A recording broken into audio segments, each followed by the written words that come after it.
बिल्लाहि मिनश्शैतानिर्रजीम बिस्मिल्लाहिर्रहमानिर्रहीम। अभी ब्रेकिंग न्यूज आपको देता चलूं कि क्वेटा में 2 पुलिस एहलकार जिनमें एक एएसआई और एक कांस्टेबल थे, वो बेचारे ड्यूटी देते हुए खाना खाने लगे थे और खाने से ऐन पहले उनको शहीद कर दिया गया।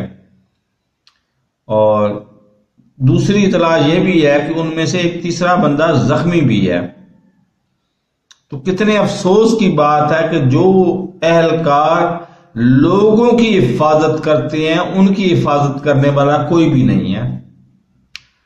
तो मैं उनको खराज तहसीन पेश करता हूं एहलकारों को जिन्होंने जाम शहादत नोश किया, और मैं मुतालबा करता हूं हुकूमत पाकिस्तान से कि वो तरजीह बुनियादों पर पूरे पाकिस्तान से ही, लेकिन बिलखसूस बलूचिस्तान से तमाम मौजूद दहशतगर्दों का खात्मा कर दें, बाकायदा ऑपरेशन करें और खात्मा कर दें तमाम दहशतगर्दों का। हमें जंग पे कहीं भी राजी नहीं होना चाहिए। हमें मतलब अफसोस है यूक्रेन में रशिया ने हमला किया और वो अब तक पहुंच चुके हैं उधर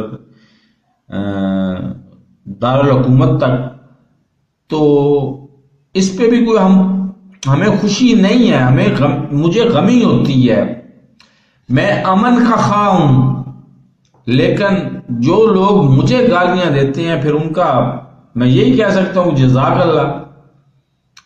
तो मेरे इस चैनल को, वीडियो को ज्यादा से ज्यादा लोगों में सब्सक्राइब भी किया करें, खुद भी चैनल को सब्सक्राइब करें और लोगों में वीडियो को सब्सक्राइब किया करें ताकि मेरे सब्सक्राइबर्स बढ़ सकें। अमन के दाई के सब्सक्राइबर्स क्या नहीं बढ़ने चाहिए? बढ़ने चाहिए ना। तो अमन के दाई के सब्सक्राइबर्स बढ़ाने में अपना किरदार अदा करें। यूं ही आप वीडियो वायरल करेंगे तभी मेरे सब्सक्राइबर्स बढ़ेंगे। अल्लाह हाफिज।